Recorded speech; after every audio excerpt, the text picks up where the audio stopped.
for nominee for federal judge, Emil Bove, yes, was very hot. And then the Dems walked out. This might be worth a listen to see if there's any of that kind of spiciness left over. You're right. Let's do it here on Live Impact News on WCNC+. President of the United States, as well as 3 sitting senators and representatives.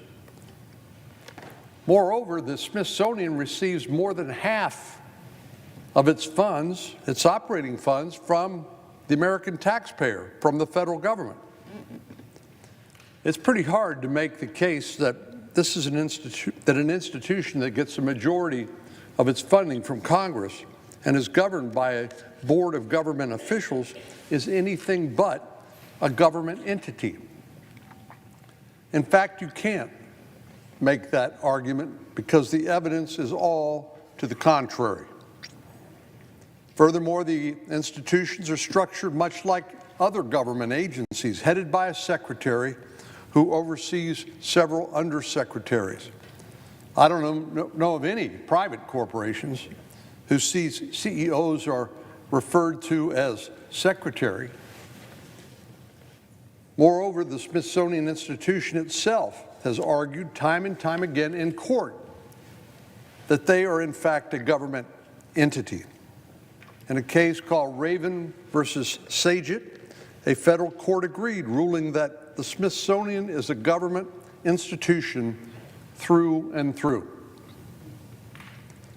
That means that the Smithsonian is clearly subject to oversight by the U.S. government, including the executive branch and the Congress. Well, Mr. President, our country was founded on the ideals of individual liberty, justice, and equality before the law. These are values that our institutions should teach, particularly to the next generation, not woke ideology and political agendas. So as we prepare for the celebration of America's 250th birthday, I would strongly encourage the Smithsonian Institution to reconsider its purpose and to return to the principles and ideals laid out in the founding documents they so proudly display for the benefit of all Americans. And Mr. President, I will close with this prediction. We know from recent events, some as recent as early this morning, when we took the step that many of us have talked about for many years, and that is eliminating taxpayer support for the Corporation for Public Broadcasting. There are more than enough media entities that are capable of communicating the news and other information of interest to our constituents, the 350 million people of the country. We don't need to subsidize those with taxpayer money. And indeed, if you look at the First Amendment of the Constitution, it guarantees a free press. Can the press truly be free if it's financed and subsidized by the government? I don't see how that is possible.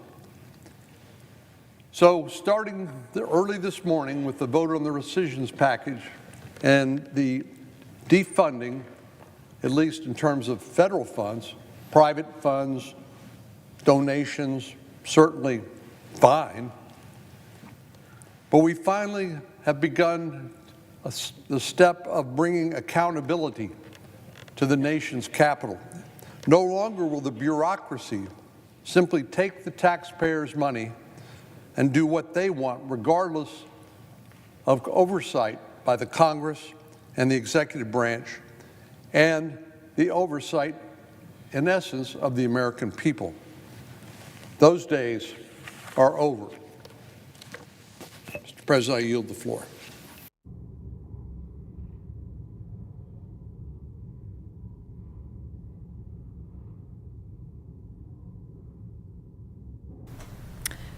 And you are watching live U.S. leaders debating on the Senate floor, just a regular session, not as contentious as it was this morning, but we are just listening in there while we await a press conference from the White House, and again, tracking heat in the Carolinas as we wait for Governor Josh Stein to start his press conference.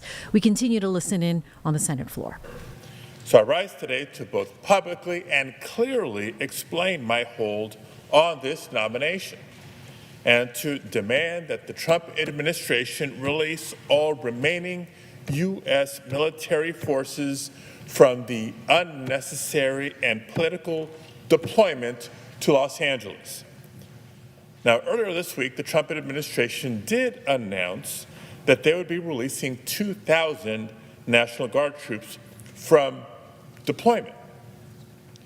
No, not from an overseas mission, not from some disaster response to a region in need, but from a deployment against their own fellow citizens. Around 2,000 National Guards women and men and an additional 700 Marines are still in Los Angeles today. Why? Because Donald Trump needs a distraction. Think back to about a month ago. The president found himself in the lowest point of his presidency thus far. He was drowning in negative headlines, everything from his failing tariff wars that continued to raise prices and costs on working families, to Vladimir Putin embarrassing him on the world stage, to a messy public breakup with Elon Musk. So in order to change the news cycle, which he does so often, to shift the headlines away from his many, many failures, President Trump chose to ramp up ICE raids in California.